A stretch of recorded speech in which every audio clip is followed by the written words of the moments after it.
and address. Chris Simo-Kinzer, 52 Old Farm Road, Terryville. Welcome, new board members. Over the past several months, I've had some correspondence with Superintendent Cruz regarding the adoption of Common Core state standards. More specifically, my concern of any data collection of student benchmark testing and personal information.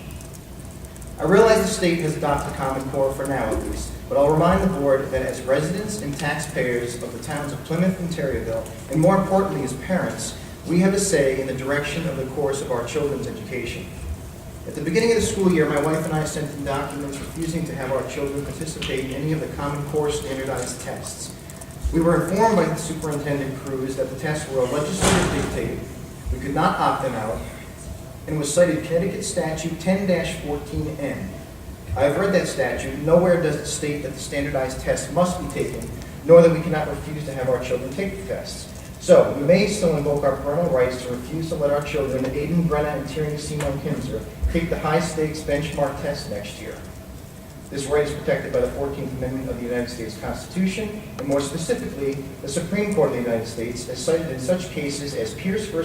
Society of Sisters, 268 U.S. 510-535, Prince v. Massachusetts, 321 U.S. 158-166, and Mayer v. Nebraska, 262 U.S. 394-02, along with many more. The most troublesome piece of Common Core is the longitudinal data collection of students and parents, including information pertaining to personal habits, academic grades or issues, religious beliefs, political affiliation, just to name a few. For the public record, I will state that I do not give consent to the collection of any information from our children or any personal identifiable data of any kind that would violate their rights as individuals or our rights as parents. My main concern here is that I don't want any of my children's information, neither personal nor academic, ending up as part of their permanent trackable record in statewide longitudinal data systems. So, my question to the board is, what safeguards are currently in place to prove that none of my children's information, nor us, their parents' information, is accessible to anyone other than necessary school faculty, myself, or my wife? Thank you, and I appreciate your cooperation in this matter, and I respectfully request a copy of this testimony to be included in the meeting minutes.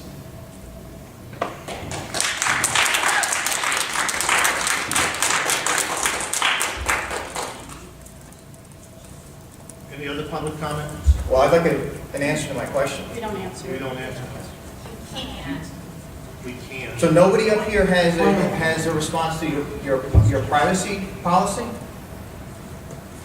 Wow. That speaks volumes. I don't think I have enough here.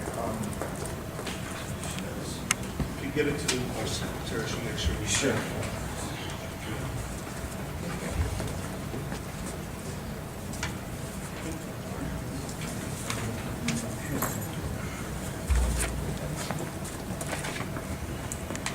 Name and address, please.